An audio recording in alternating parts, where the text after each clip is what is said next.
Hello, my name is Now Crabtree from the board game developer Crab Studios. Today I want to discuss randomness, specifically how randomness can not only include player choice, but elevate it as well. This principle comes primarily from the gung-ho writing technique of writing yourself into a corner, something that writers Eric Summers and Chris McKenna did with the first post-credit scene of the latest Spider-Man movie, Spider-Man Far From Home. Giving a player a choice through randomness is the same principle of writing yourself, or in this case the player, into a corner. Writers do this to bring out the best ideas and resolutions to their stories, something which they would never have thought of, and hopefully something that the audience would never have thought of either. A great way to do this in the game medium is through selective input randomness. You randomize a choice from a set of parameters, in a board game's case a deck of cards, and the player must choose how to utilize these cards in different ways. This leads on to our case study for today, the dungeon crawler roguelite Slay the Spire, developed and published by Mega Crit Games, does this perfectly. When you boot up the game and head into your first campaign, you start with 10 basic cards, which consist of 5 damage cards, which do all the same amount of damage, and 5 block cards, which again do all the same amount of blocking. This may seem a bit boring, and may even catch players off guard after they have seen the overwhelmingly positive review scores on the game's Steam page. But after you defeat the first enemy and get a grasp of the basic mechanics which underpin all of the gameplay moving forward, you are introduced to 3 cards, of which you can only choose one of. These cards can do other basic attacks and extra benefits, or they could affect your current deck of cards in interesting ways. This is called synergy, which is a grand topic for another video. But there we have it, your limited choice, 3 cards with the ability to choose only one. These completely random cards, these random options have forced the player to think not only about which cards have the highest stats, but which cards will bring more to the table than just the sum of their parts, which cards will add value and improve to their current deck and situation. Now, Slay the Spire is a great case study as it plays with randomness in other interesting ways as well.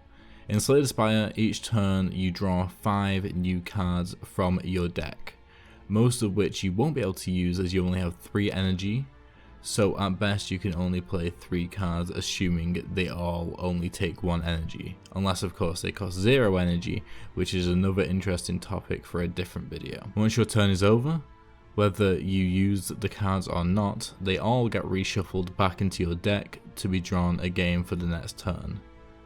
Now this does 2 things.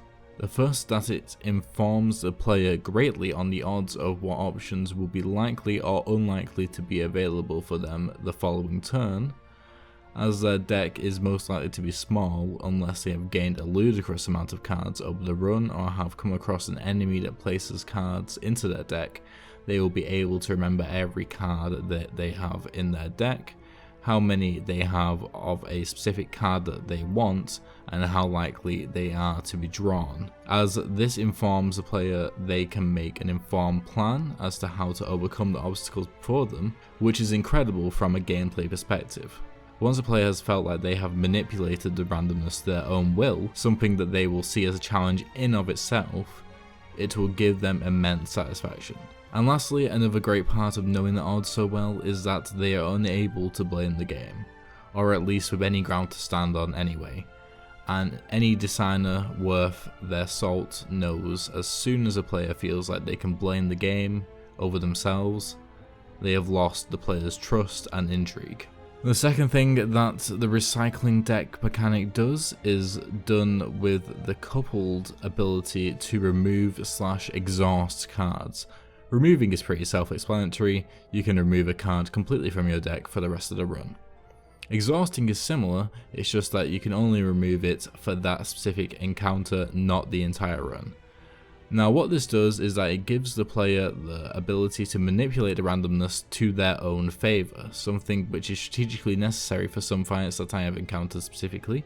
What I mean is that if you come across an enemy which is resistant or will punish you for using a certain type of card, you'll want to exhaust those cards that are in your deck as soon as possible to give you a higher chance of drawing more useful cards in the future. Alternatively, even if the enemy isn't super resistant to any of your cards, they may be weaker against some of the other ones, and you'll prefer to exhaust the less useful cards in your deck to get a higher chance of drawing more useful cards. Honestly, the exhaust mechanic is genius for this game. Without it, I can say that the shallowness would be felt within a run or two, and you would not see the same avid and active player base that you do today. Slay the Spire is just one game which uses randomness to elevate player choice and make it that much sweeter when you overcome the RNG beast, because you can say that you did it with your own skill and with the tools at hand. Well, that's it. Thank you for watching. I have been now Crabtree from Crab Studios, and I shall see you in the next one.